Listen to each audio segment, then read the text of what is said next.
Bonjour à tous, c'est Chronique de l'Atlas, j'espère que vous allez bien. Donc voilà, dans cette vidéo, je vais enfin parler de la situation de Ziyech avec Chelsea. Et je pense que vous allez tous vous demander comment ça se fait que j'ai mis autant de temps avant d'en parler. Et pour le coup, je vais vous dire la raison pour laquelle j'ai préféré attendre. Mais aussi et surtout, je vais vraiment vous dire ce que je pense de cette situation. Donc on va pas attendre plus longtemps, c'est parti pour cette vidéo.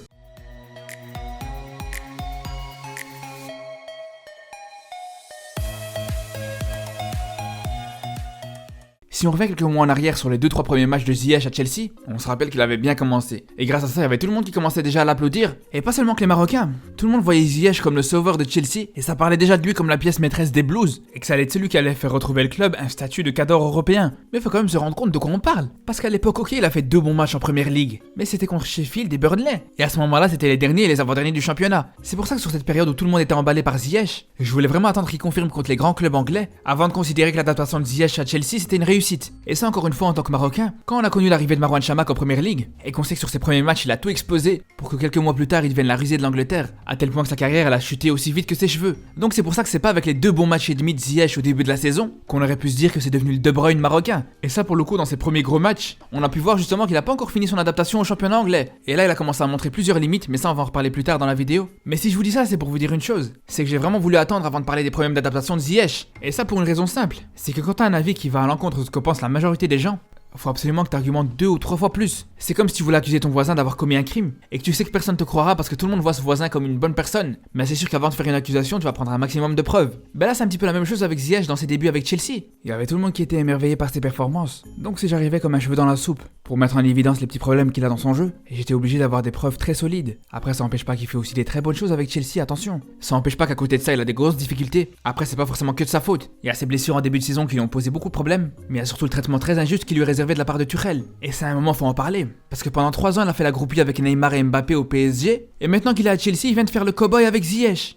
Et d'ailleurs, il n'y a pas qu'avec Ziyech qui fait des trucs bizarres. Parce qu'il y a aussi l'histoire avec Hudson-Odoi quand il l'a fait rentrer pour le faire sortir 30 minutes plus tard. Encore le fait de faire ça, c'est pas vraiment un problème, c'est pas quelque chose qui me choque. Ce qui me dégoûte le plus, c'est l'explication qu'il donne. Il dit quand même que s'il l'a fait sortir, c'est parce que le joueur il courait pas assez à la perte du ballon. Franchement, si à chaque fois qu'il y avait un joueur qui faisait pas le contre-pressing, il fallait le sortir, je pense que même avec 10 changements par match, on n'aurait pas assez. Franchement, tous les entraîneurs du monde, quand ils ont un joueur qui est mal placé, qu'est-ce qu'ils font? Mais ils le replacent tout simplement. En plus, dans un stade vide comme ça, c'est encore plus facile à faire. Y a que Monsieur Tuchel qui a besoin de faire une démonstration d'autorité comme ça. Parce qu'en fait, c'est ça, c'est juste qu'il a quelque chose à se prouver en fait. Il s'est créé une réputation de groupie au PSG qu'il a envie de retirer et c'est tout. Parce que si à Paris, tous ces joueurs ils couraient à la perte de balles, aujourd'hui il sera encore entraîneur du PSG. Et là, maintenant qu'il est à Chelsea, on a vraiment l'impression qu'il se cherche des victimes pour affirmer son caractère. Et là, pour le coup, je trouve vraiment que Ziyech il en fait partie de ces victimes. Parce que je veux bien qu'il soit pas forcément fan de Ziyech, mais de là à ce qu'en 6 matchs il le fasse jouer une seule fois titulaire, je trouve quand même que c'est un peu excessif. Mais après on va pas se mentir, c'est vrai que Ziyech aussi il a sa part de responsabilité. Parce qu'il a beau être bourré de qualité, si on a bien une qu'il a pas c'est le mental. Et ça je suis désolé mais on l'a vu contre le Bénin. Et pas forcément parce qu'il a raté son penalty, mais par rapport à sa réaction après l'avoir raté. On a bien vu que sur le temps qu'il lui restait à jouer, il est complètement sorti de son match. Et là c'est pareil avec Chelsea.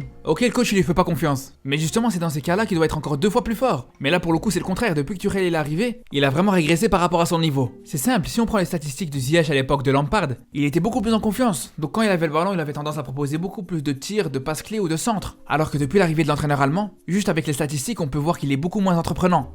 On peut voir que son nombre de passes vers l'arrière et ses passes latérales, elles ont vraiment diminué. Et en plus de la quantité, même la qualité de son jeu vers l'avant, elle a régressé. Avant l'arrivée de Tuchel, il avait un taux de réussite sur les centres et les passes clés de 71 et 83%. On voit bien que c'était un très bon ratio et c'est d'ailleurs là où il était le plus à l'aise. Par contre, depuis l'arrivée de Tuchel, son taux de réussite sur les centres, il a baissé jusqu'à 40%. Et sur les passes clés, maintenant, il a 33% de réussite. Mais bon, après ça reste que des stats. Mais au niveau du jeu, on peut aussi souvent voir qu'il est complètement perdu. Regardez par exemple ici, il est dans une zone où il sert complètement à rien. Alors qu'il pourrait soit se proposer dans les espaces, ou même passer dans le dos de Chilwell pour faire son appel. Et pareil ici, il a encore tendance à se trouver dans une zone où il sert à rien.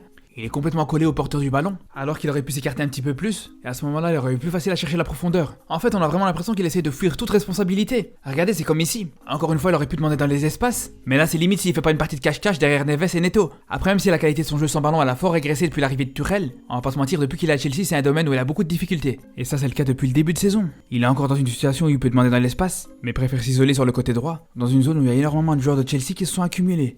Donc tout ça, c'est des détails qu'il devra absolument régler. Et justement, quand Tuchel lui redonnera une chance, faudra absolument qu'il la saisisse parce qu'il aura pas de cadeau. De toute façon, je suis de très près cette fin de saison de Ziyech avec vous. Et je vais pas hésiter à refaire une vidéo dans un mois ou 2 pour faire le point. Donc n'hésitez pas à vous abonner. En attendant, je vous dis à très bientôt. Et surtout, prenez bien soin de vous.